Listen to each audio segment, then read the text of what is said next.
Okay, welcome to session 6 of training, TA training at Build It Yourself. It's June the 7th, and our mission in this session is to go over the lesson plan format, to go over parts, tools, and supplies spreadsheet, where you can find those documents. And then Brent is going to talk about different scenarios and teaching tips. Okay, so Brent, can you queue up? First of all, let me talk a little bit about a general philosophy for communicating, teaching graphic design, and that is, the phrase "less is more," which I think was popularized by this architect Le Corbusier. And less is more is a guideline that I like us all to keep in the back of our heads. Apple exercises this masterfully in their stores, in their iPhone design, and in their advertising design. A lot of white space and a lot of focus, and just one message at a time, not 10 messages at a time. So I just like us to think about less is more when we're talking, designing, and even developing. Okay, having said that, the simplest materials for each project has a PowerPoint intro, a parts, software, tools, and supplies list, and a lesson plan. And the parts, tools, software, supplies list, in this, we have it, we have a spreadsheet for all of the materials we need, and then for each project, we just green in what's relevant to that project.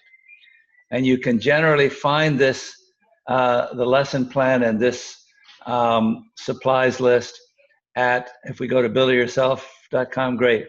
Go to missions. Each mission will have what you need. And under what you need, you should see the intro, the PowerPoint intro, the lesson plan XLS. Thank you, Brent, for highlighting. And the materials needed, which is, it says text, that should be an XLS now. Yes. So just I'll put this in an email just so we don't spend too much time on it. We have a bunch of pages we updated recently, and I'll specify which ones, but if you just put /v2 on the end of a URL, it will go to the page. I'll see if I can make these live, the ones that are completed, this week, so that way during the summer you don't have to do that. But great. Yeah, because we've updated a lot of the content. We just didn't push it public. Thank you for mentioning that, Brent. Okay, good. So let's go to lesson plan and look at the format that we use for lesson plan. Okay, this is a little more complicated, but it's a general format for all projects. We start with goals. Everything we try to, whenever we do a project, we always try to define our goals up front, and then a strategy for reaching those goals. That's what the lesson plan is: a statement of our goals, and then a strategy to reach those goals. And then we have a list of topics that you can use on the right hand, 1 through 11. So these are just suggestions to try to make each workshop a little bit different and draw from this list of class discussions. You might, over a course of a camp or an 8-week webcast series, you might deal with just 2 or 3 of these. Okay, moving down. So then we outline each class. These lesson plans are geared for 8 hours of 1-hour webcasts. In the summertime, we have kids for 25 hours, 5 hours a day for 5 days. So our lesson plans just expand. They're basically the same general content as the 8 hours, but we just add extra activities. The tasks in blue are what the teacher does. The tasks in yellow are what we expect kids to do. So we like to teach for as little time as possible, except for the introduction. The first time we're with kids, our presentations are typically no more than 5 minutes. And then the exercises tend to be 15 minutes to enter a page in your lab book or to build a module. 15 to 25 to present, 15 to 30 minutes to exercise what was presented. That's the general strategy. And then the layout of this lesson plan is on the left-hand column are minutes. The second column is activities. Some are blue are teacher activities, yellow are kid activities. And then on the right, we try to put references, links to documents you'll need. Okay, and each class starts with a goal. We have an overall goal for the whole project, and then each class starts with a goal. Any comments, Sisha or Julian, on this layout? Make sense? Do we need to talk anything more about it? No, I think it makes sense. Okay. Sisha? I think it's quite clear. Great. Yeah. Okay. And just from personal experience, I think the best thing to do before you get into class on Monday, or maybe even Monday morning, get there a little early, just look over the lesson plan. Just make a list of all the PowerPoints you need. It kind of like it's in the lesson plan. Just make sure you're familiar with what you need and familiar with what the finished result should look like. And what planes you build if it's flying machine. What are the main goals for the day? Make sure you have a sight on the main goal. And halfway through the day, examine where you are and execute that goal the best you can. There may be times you fall behind or get ahead. And just be a little fluid, and you might find that kids are a little too hyper before lunch to do a presentation. Do something when you come. It's okay to like shift this slightly if you feel the class needs it. Great, thank you, Brent. Adding to what Brent just said, the lesson plan in my mind is like a business plan.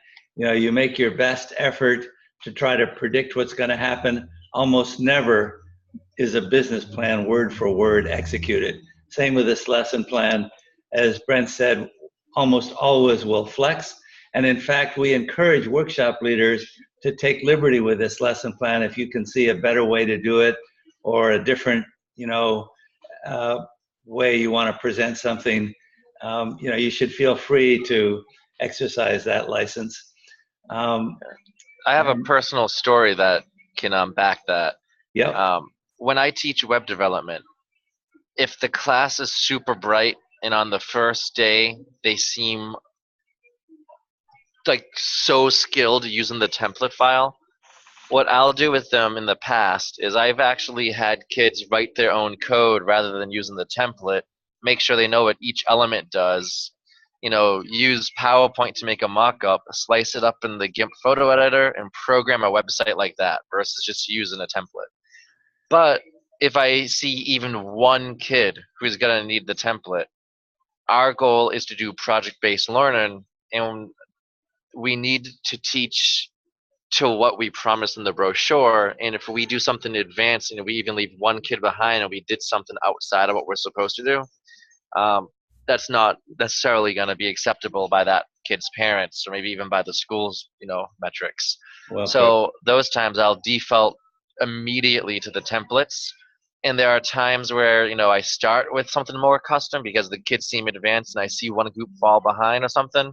I get them right on a template.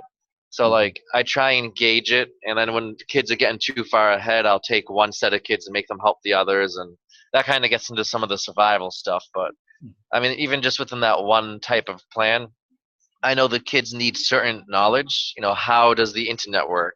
Routers and all that kind of stuff. How does an IP address and domain name work? DNS server. These things are things they're supposed to know and document. At the end of the week, they need a site map. They need a finished website. They need their site architecture. but how they code their site isn't so important as long as they have a finished website that is as good, if not better, than the template files. Great. And that's an example of taking liberties. Great. Fantastic, Brent. Thank you for adding that. You bring up a very interesting point that we've been discussing a lot in Mexico, and that is, do you, when you're in a lecture or a course at school, do you think it's appropriate that the teacher teaches to the smartest kids in the class, the middle level kids in the class, or the slowest kids in the class? This is a very complicated question. I don't want to burn the whole time on it, but anyone want to take a cut at answering that question? If I may interject for a bit, it's not really so much an answer, but like a comment, I suppose. Yep. This was, and I mean, I've talked to like a lot of teachers and stuff. I did like a research program where I worked with a lot of teachers, and a lot of them were complaining that the way the school system works is basically dedicated exclusively to the bubble kids, is what they call them. The bubble kids, which are? Like, you've got a class, you have the kids you know will succeed, you have the kids you know will fail, and you will spend all your time exclusively trying to appeal to those middle of the line kids who could go in either direction. Yeah. I think that's, like, I think maybe for the school system, the way it's structured right now and the way tests work, it's like an absolutely necessary evil just because of the problem. But we really, I don't think should be restricted to that. We really should try to cater to every denominator of kids, as difficult as it could be. Because if we're really trying to make things computer game-like, well, computer games always like appeal to just about everyone, no matter like your skill set or whatever. And I think like the more we can adopt the mindset of no child left behind, if you will, I think it'll ultimately be better. Very interesting. Very, very interesting. Sisha, do you have a take on that? We should try to be inclusive to all kids versus we should teach to the middle level bubble group or the advanced students? I don't know. I have no experience of teaching children, but I think we should take care of all the students we have. Okay. So, yeah. And I'm in agreement with both of them. I think we need to critique the way we teach more than critique the kids, because I feel like you get a consistent mix of kids. Like what Julian was saying, there's the kids who will fail, kids who will succeed in the middle group. And I think that's true in every single class. I mean, sometimes you get lucky and like you can do advanced stuff with all advanced kids, and sometimes you want to pull your hair out and you have like kids flicking boogers at a wall and making spitballs. But usually you have a diverse group. And I think the reason why Build It Yourself does project-based learning is the kid with the least skills and least motivation should be able to at least have something that looks like the template when they're done, even if it's not customized much. I think the advanced kids should be able to take the template and modify it into their own and possibly even teach the other kids. And I think the middle group should be the people who are trying to, complete what they're doing. I think if I had to pick a group to teach to, the middle group might accidentally get selected by me. And what I mean by accidentally is, if there's a group of kids who want to fail, there's the group of kids who might fail because they just can't, they don't have the capacity to, they struggle, maybe learning disabilities or something. Those aren't the kids I'm talking about, but the kids who just rather look at cat videos on YouTube all day. I don't want to spend my effort trying to make them do stuff. I'm just going to use a bribery and say, you know what, if you get this part done, I'll let you look at cat videos for 2 minutes without yelling at you unless someone else sees it. Something like that. Just kind of push them along because they're not motivated. I'll try and give them reasons to be motivated, but after a while you'll see if it's a difficulty learning or if they're just they don't want to be there. They want to be in soccer camp, but their parents needed a babysitter and soccer camp was full. The middle group wants to try, and the advanced group can be our minions. Right. Okay. Got it. I really like Julian's comment. We should make our program as computer game-like as possible because computer games generally appeal to all three groups. and that's one solution. I can tell you that it's very, very difficult to make something appeal to everyone. You know, it's like Lincoln said, you can some of the people some of the time and all of the people some of the time, whatever it is, but you can't appeal to all of the people all of the time. And so I think we have to pick a target audience and optimize our program for that target audience. And I would say that from a social perspective, No Child Left Behind is the right thing to do. From a business perspective, my inclination is that we have to focus on the kids who are the most advanced. That gives us the best business case. So this is a long philosophical discussion. I'm not even sure I believe what I just said, but in principle, I like let's appeal to everyone. Let's try to make everyone happy. In practice, I think we have to pick a target group, either the kids with disabilities or the kids that are super bright. I don't like appealing to the middle group. That's kind of like the average to me. You know, from a business perspective, I think we're better off trying to make our program for the kids who, you know, really want to explore technology. We want to make them as passionate as possible about art and technology. Wow. Okay. Subject for another conversation over lots of beers. This is a complicated discussion, but very, very, very relevant to how we teach. I'm a little bit on all sides of this question. I'm with you. I'm with you on that. The business side dictates something different than the ethical side, and you know, if money wasn't a factor, everyone would be awarded same opportunities, and the people who need extra help would get it. Right. But we're in capitalism, and it messes things up a little bit. Yeah. Yeah. Okay. Let's table this discussion for dinner time one evening. Okay. So, survival guide time? Yep. You're up, Brent. Okay. So there was a few different.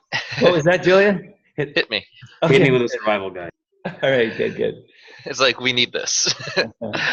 So there were a few different documents. I just tried to put them all together. In the end of it, I think we're going to have some fun, because I wrote down a bunch of scenarios. Some of them are logical and likely to happen. Some of them are ridiculous and won't happen more than once in your life, if ever. But they're still funny. Like, I got bit once. What do you do when you I got bit at BB&N? Yowie. It was the most funny thing ever, though, and I thought it was a hilarious thing, but I still had to discipline the kid and bring him to the director. Yeah. But I was laughing the whole time, like, dude, you just bit me. Why'd you bite me? Like, and it was in good fun, but it was unacceptable. Like, I was having trouble getting him to focus on the project, and he was just had a lot of energy, and it's great. Yeah. All right, so engagement tricks. Smile. Everyone, I think, can agree that if you look friendly and approachable, kids will be more likely to approach you and I like can tell you, Brent, that one of the reasons I love working with Sisha so much is she's always smiling. Thank you. She's smiling right now. I can hear it. Right. Okay. That will serve you well with the kids. It'll definitely serve you well. First impression is definitely key. The first thing you want to do in class is not discipline somebody for not listening to get into the circle. At that point, you'll look like a dictator, enforcer kind of person, and that might not necessarily resonate with them well for the week. We have something called the brainstorm hat. You probably have seen it, and if you haven't, there's tons of pictures of John online wearing one. Hold on a second, Brent. Stop right there. He has one next to him. I'm going to put my camera on and show you some brainstorm hats here. They're cool. Some people have made like really. I mean, actually, he has one on. So I have my brainstorm hat on, and the brainstorm hat is a great way to get a first impression that this class is going to be fun. if our workshop leaders, our TAs, are not afraid to look silly, you know, this is going to be cool. This is going to be the opposite of school. It worked for me at career fair, so. Right. Okay, thank you for that comment, Julian. You know, here's brainstorm hats that we have,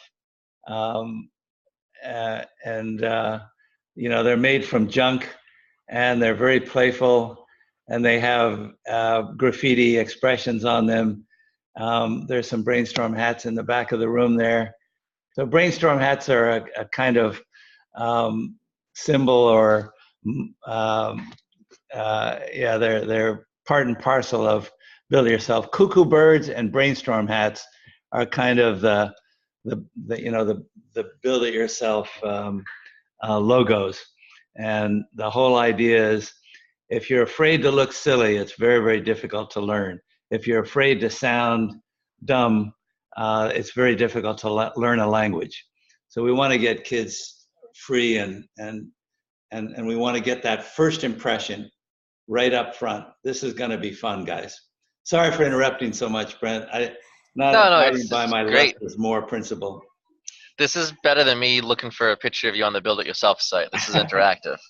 Okay. And like John said, you know, the looking fun is good. Being fun is good too. I don't think I wrote that in here, but I literally prank people sometimes if I get bored. I'm gonna do not less is more too. I'm gonna tell you 2 good stories that I think you'll appreciate. One time, I did this like throughout a week. I would use like one of those like meter yardstick things, and I would just tap people on the shoulder and hide, confusing them. I would tap people on the shoulder and duck behind a chair just like a 5-year-old would. I would plank when planking was popular on a desk when people would come back from lunch, and just be planking on a desk, and when people come in, they're like, some kids started planking with me. Wow. It was great. You've been here for a while. Yeah, I'm getting old, approaching 30. My age is showing. Then the other thing that I've done is, there was a camp counselor who fell asleep. She was super nice, great person, but she fell asleep. She was tired. So I took the other instructor with me, and we got all the kids to sneak out of the room. We shut off the lights, moved them into the room next door, and I slammed the door. And we watched them wake up confused. As long as you're not behind on the project, you know, and you can make them think it was the end of the day, and they were sleeping there the whole time, have some fun, because it makes the kids happier. Just, again, be fluid. You know, if the kids aren't listening, you don't want to start making pranks. If the kids are well behaved, you know, you can have a little more fun with them and build better bonds, and they'll listen to you more like a friend. Pranks are great. Anytime we could do pranks. And I don't know how we do pranks online, but you know, it's great to suggest to kids ways of hacking or doing pranks. It's the sort of MIT ethic, right? It is. And just a small thing, but there is this one, it's like an application. It's called Face Rig or something like that. It's like $15 or something, but what it does is it like reads your face from a webcam and lets you be like a 3D cartoon character instead. I've seen that ad. So I've seen the ads for that. But it's something like that. And maybe having like that for webcasters or something, just so they can like pop in and out as different personas would be. I love it. I love it. Julian, let's put that on our list for Invention Universe functionality. Yeah, definitely. I'll work on it. Okay, good. Okay, right. Keep going, Brent. This is great. So ask questions. Basically, you remember with Sisha, your problem that you were explaining had really good key points, but if you can get the kids to answer those and come up with those key points, or anytime you can ask questions is useful. Like even the suggestion from the other day where we put like purple text on a purple background. Does this look good? That question makes them engaged. They're now leading the conversation, telling you what to do, and then you can ask them what to fix, what to change it to. Don't just tell them things, because by accident you'll go like, it would be more like the training. Like, we probably should ask you guys more stuff as we go. These kids won't have the attention span us adults have. So it's challenging. This one we already covered. Jokes, quotes, stories. Those are useful. I bet you guys all enjoyed when I said I got bit by a kid at BB&N. That's the story, and you probably felt slightly more engaged, and you might even want to ask me a question about what happened. So practice presenting.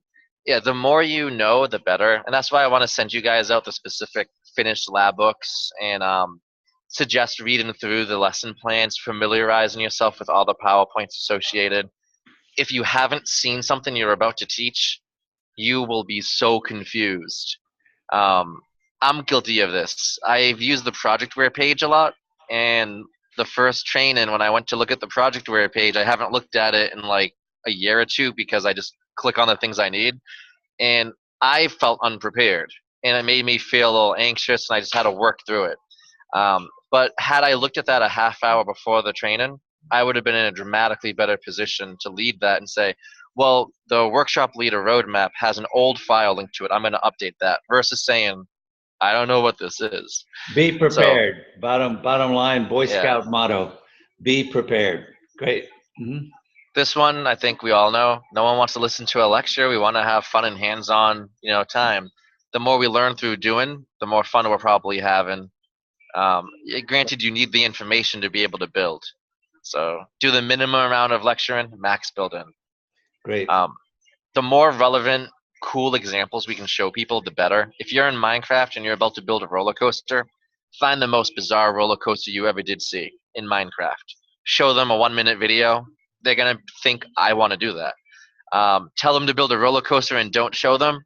They're going to have what looks like, those kiddie roller coasters, like the Caterpillar or whatever, at the carnivals. No one wants that. So inspire them. Show them the coolest things you can find. Invite students to teach other students. This is true for several reasons. One is it will engage students. So even if no one else is behind, if there is a kid who's doing well and they seem mature enough to teach, give them that chance, prep them if the class is going well enough, and then have them teach the next PowerPoint or give the next assignment, have them show off a cool example, have them build something to show. They'll love it. The second reason this is useful, say you have 4 groups. 1 is behind, 1 is ahead, 2 are in the middle. Julian, you said you don't want to leave anyone behind. The advanced group, if the less advanced group is trying their best, you can take the group who is ahead, give them to the group who is behind. They can become the teacher, and you can focus on the middle for those 2 other groups. Everyone's getting attention, and everyone's going to stay at the same level, making the class easier to manage. I see, divide and conquer. Oh, that's excellent. Yeah, so it's useful.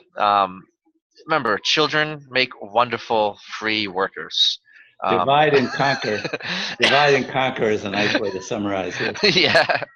No, remember, the kids love to help. They love to be minions. They want to be like you. And if they can help you and you're willing to use their help, they're very likely to aspire to help you.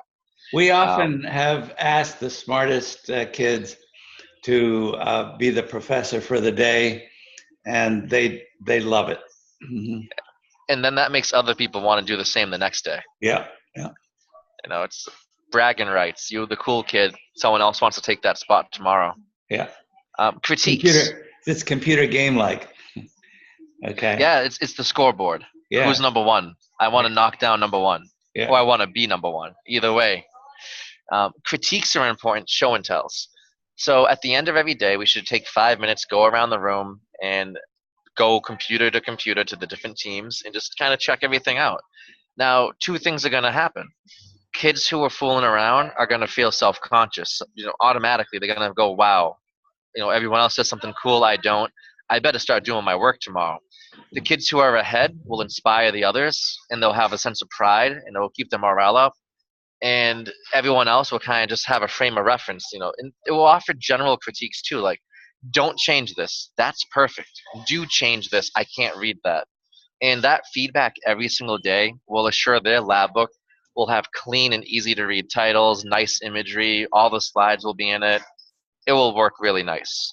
And John, anything to add to that? I know some schools do this and usually reference at RISD, I think. Yes, critique, show and tell, in my mind, is where you really learn. I think, Julian, you critiqued that. You reinforced that when you said most valuable this morning was the critique of everyone's PowerPoints.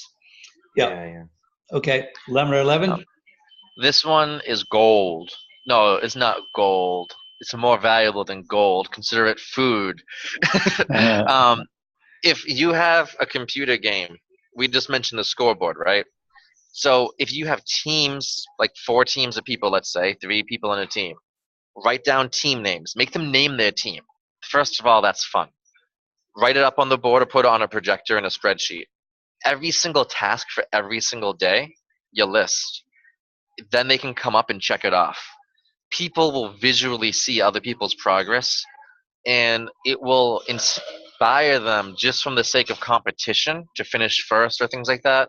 The class will begin to run itself, and you'll have a really good project management kind of view of the room. It's a win-win on all sides. I saw this done, I think it was 2009, by one of my friends who was working with us at the time, and I never stopped using it because it made life easier. Yeah, I've been here for a while, you're right. Bribe students. Everyone loves to be bribed. Do your homework. No, I'll give you $10. It's done. You know, this helps you with the bonus plans, which we'll talk about at some point. We have criteria, and one of the criteria is typically, did they work at home? When they work at home, a few things happen. Their parents see them working from home and they're happy. The kids are at home and they are enjoying the workshop still. If you tell someone with soapbox racers, we have premium quality junk, these are the crown jewels. These are the most important pieces you can have. We have a flashlight, we have a horn, we have some other stuff. If you bring in something from home, we'll let you pick something. And that will make their parents remember, and they're the ones who sign the checks. Okay, take breaks. If the class is going crazy, take a break. By that, I think that's open-ended. But if you're doing Scratch computer games and they're not programming, maybe you stop them and tell them to play their favorite Scratch games. If they're on Minecraft and they're just not listening, tell them to take a break. Maybe they have to find a cool video, like a cool video to show. Like, just redirect. I worked at a summer camp, a summer program with LARPing, like I mentioned the other day, and one of the things they taught was redirect energy. All kids really need sometimes is a 1-minute break and to refocus them and explain why something's wrong and what they can do and how they can have fun, and give them an assignment and send them off. And sometimes that's all you need to do. Actually, I've seen this with my mother-in-law. If my mother-in-law is getting flustered, my wife will ask her, do you want a coffee? Do you want something to eat? And then she'll stop being flustered and say, yeah, I'd like a coffee. And it works. Okay. Be prepared to assign extra tasks. Okay, so we kind of covered this in convo, but if kids are advanced, an extra task could be to teach. An extra task could be, you're in web design, Google search CSS. Report back to me what you find. Okay, we're going to have you add in a CSS file to change your text. Now we're going to show you how to change the color. Look at W3 schools and so forth. And if they're a bored kid and their assignment isn't exciting enough, we have the template to fall back on.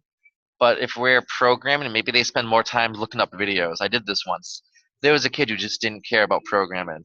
I had him make a web page with like 20 YouTube videos, his favorite meme videos and stuff like that. It got him back on the assignment, and he would actually code it to index them, pasting the iframes in.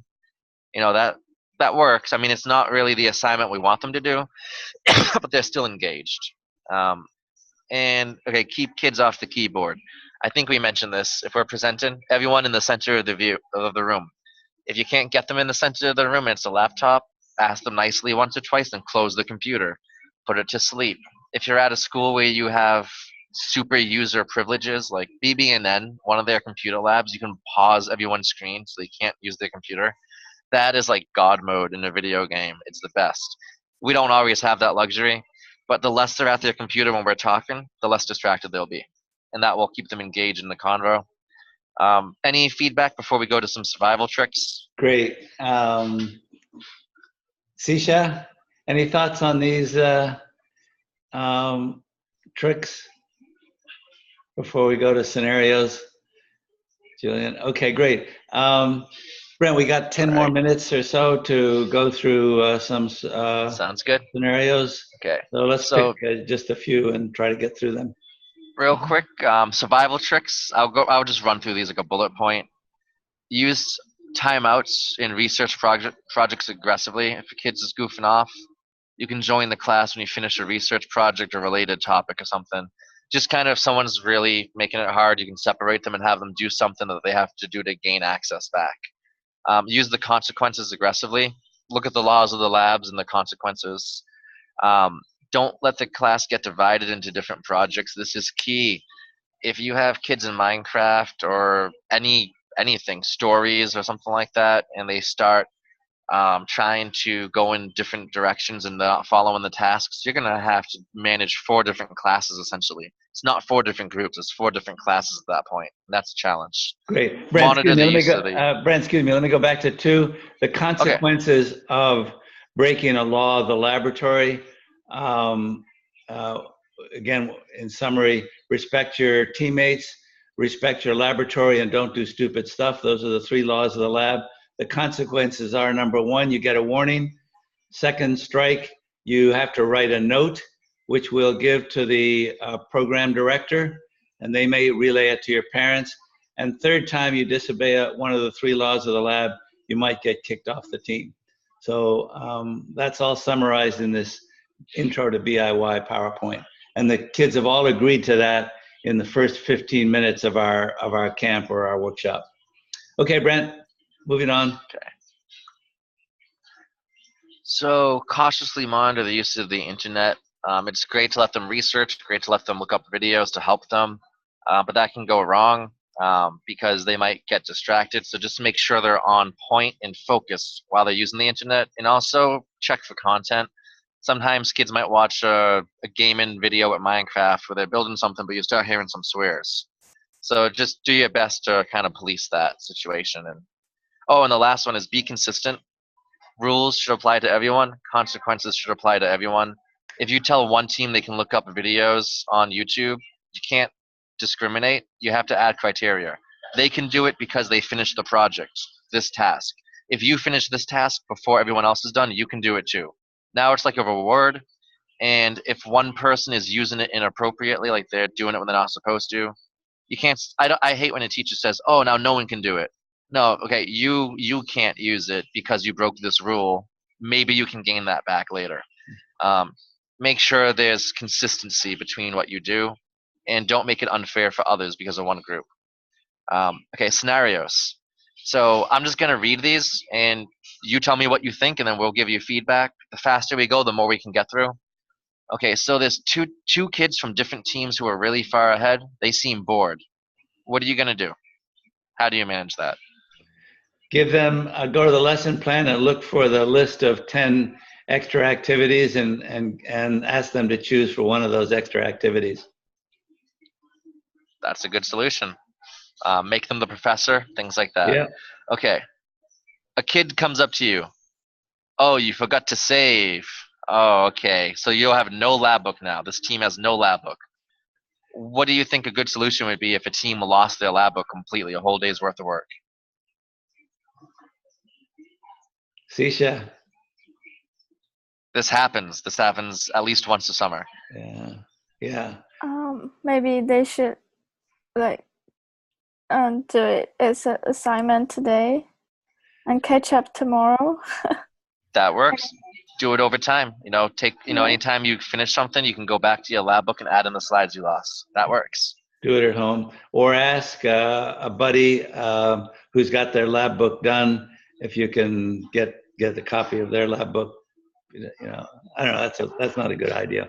No. I mean, it's quick fixes. I mean, sometimes it does help though, John. Like if the project is hard to complete and they lost a day's worth of lab book, give them a start point and just have them edit it, so they don't have to recreate and try and remember everything. And that helps too.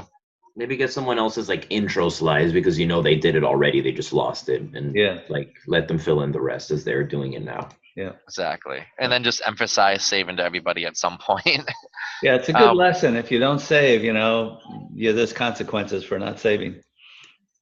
Just one we covered. Please turn around, listen. Please get off the keyboard. Please get off the keyboard. We already gave you tools. Close the laptop after a few tries. Bring them into the center of the room. The more you get them away from the keyboard, the better. Okay, a team is really far behind and has no interest in catching up. What do you do with that team? Doesn't happen often, but there are times you have like 3 people who seem like they're friends and they're just chatting up a storm and they're not really focused. Yeah.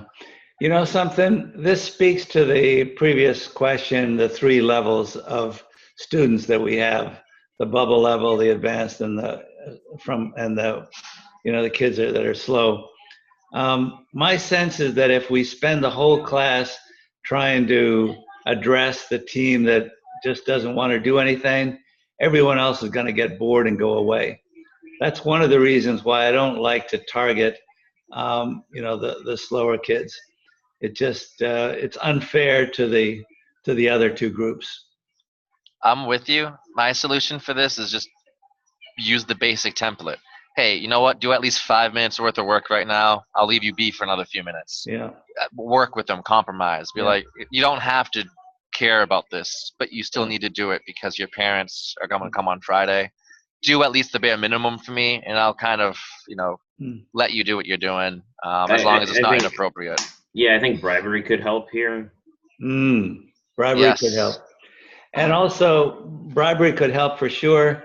I like, Julian, your initial suggestion. We have to take the blame when a kid isn't interested, in the sense that we have to ask ourselves, how can we make our content more computer game-like, as Julian said? So I think we shouldn't just assume it's the kids. It should be reason for us to ask ourselves, how can we improve the content? Okay. I agree with that. Definitely. I think long-term solution that helps. I think sometimes in the moment it's challenging. Right. But also another solution is call us. Hey, John. Hey, Brent. What do I do? This is happening. Can you help me? Yeah. That's the solution. We're here to help. Yeah. Oh, and in all these scenarios too, by the way, I forgot to mention this. You have a camp counselor on site. You can utilize them. You have someone on site and someone online. So remember though that you have the camp counselor too.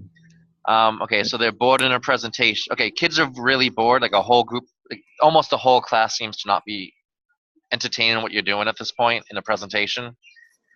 Let's, for the sake of time, because I know we only have a few minutes, let's just I'll give it answers, and then maybe, another time we can talk more about it. You can either stop the presentation or skip through it fast, get them to document, or maybe come back to it later in the day. Maybe it's their energy level, maybe they need to eat snack, this is an example of being fluid. Try to get to the point where they can at least document what they need to, and then explain the importance in a different way later. I think we got to be flexible. If we see our audience is bored, then you got to, as a speaker, you got to switch subjects very, very quickly. Exactly. Great. And one other comment, in general, this is geared to summer camps, but in general, we're teaching both online and in summer camps. So, we have to think of solutions not only on site, but also online to these scenarios. Sorry, Brent, go ahead. Number 7? Oh, that's okay. Number 7, okay. Oh, number 6. Number 6. So, say there's kids and they're building a project like a rocket game in Scratch. Like that's what they're supposed to be doing. But this one team is like, no, we know about Scratch. We're going to build our own game. But you need to make sure they have a game. You're not completely confident if they don't follow along, they'll have an end result. What I would do is bribery. You know what? Do the bare minimum. You say you're advanced, you already know this. Do the bare minimum. Just do it real fast. And then you can do whatever you want with your game. And then you have to keep completing our game, and then you can work on your game. This is a very interesting scenario. I really get turned off when a teacher forces me to do something. I think we have to give kids license to do their own thing as much as possible, as much as we're able to manage. This is an interesting subject. How much liberty do we give kids? I think as someone who's taught like game design, like seminars and stuff, like a handful of times, it's fine if they're like, if they're actually making their own game. Yeah. It works well, especially if you can get them to like write down what it is they're doing in their lab book and like why they decided to do this and what they like about this and what they didn't like about our original game plan and stuff like that. I think like obviously don't detract from the rest of the class, and if they're just doing this to be like, contrarian, then don't indulge them. But if they're legitimately just want to try something new, throw them a bone wherever you can, I feel. Yeah. Right. My philosophy of it is kids will oftentimes say they know something, and then if you ask them if they know it and to explain it, they look at you with a blank stare going, I forgot. Right. So like you said, we have to make sure they're qualifying advanced people. Great. If they really are super advanced, I feel like what we teach them, they should finish in less than 1 day. Because we have all the templates. They should be able to take the template, swap out some graphics, say they did it, and then for the next 4 days they can do whatever they want. And I think that's a fair compromise to assure they have a result in proof of concept. Put your money where your mouth is, you know. My own daughter, she's 11. I can have a conversation with her. She says she gets what I mean. I ask her what one word means from the last sentence I said, and she goes, I don't know what that word means. How do you know what I said? So it's kind of like fact checking them, because a lot of kids will think they're pros, but they might not be. And again, that's where being fluid is. And I think John's right. You know, if they give them a lot of liberties, if they are ahead. Okay, this is an interesting one. Brent, this just happens. to give you a timing here, we got another 5 minutes. All right, let's skip to some online ones. Yeah. So, okay, without even looking at this, you're supposed to be online, Julian. This applies to you. You can't connect to the Zoom room. What do you think you do next? Call the It's a person call. Exactly. in George. And we'll try and troubleshoot it, do your best. Sometimes it's just like a hanging in there. Another solution would be, well, let's try Google Hangouts or Skype or something else we can access. Is there a way we can get online? If the person on site doesn't think about it, tell them to talk to the IT director immediately. Call the camp director and get them on it. They have to troubleshoot that and get us online fast. Your Wi-Fi stops working. You wake up, you're about to go online, your internet's sluggish, 1 hour in, you can't even connect. Call Comcast or Bright House or whatever. Hey, yeah, we're having trouble in this area. In the case where we absolutely, the school's internet goes down, that has happened, or a kid in a house, their internet goes down. One solution would be to have a list of projects that they can do on their own time without the internet.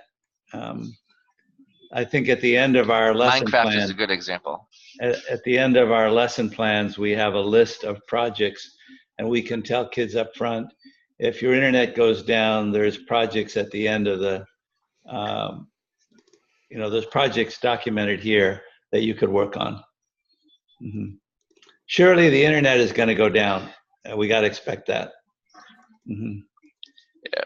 With Minecraft, we even have had years our servers go down, and kids are really excited about playing Minecraft. So sometimes we put them in the single player mode, and we just have them build for a while, and they can still work on certain aspects of what they should be doing. Or we even run like a local server, like via the school in the one computer, just to help us along, and then we merge the world later. So this is a lot of being creative, and there's not necessarily always right answers to this. We can cover more. I think we got to switch gears now to what is coming next. Was that stuff useful? Yep. Yeah. Thank you, Brent. I found that really interesting, and I love it when we get a chance to talk about the philosophy. I trust you guys are smart enough to execute from the bottom up. In my mind, in some of these group meetings, discussing the philosophy and then relying on you guys to execute that philosophy should be our strategy. Okay. Coming up next, I think we should take a break tomorrow since we're going so well. So no webcast training tomorrow. And since the rest is really practicing building the projects, not practicing, building the projects. We're going to try to divide everyone up so you only build the projects that you're going to be teaching, that you're assigned to teach.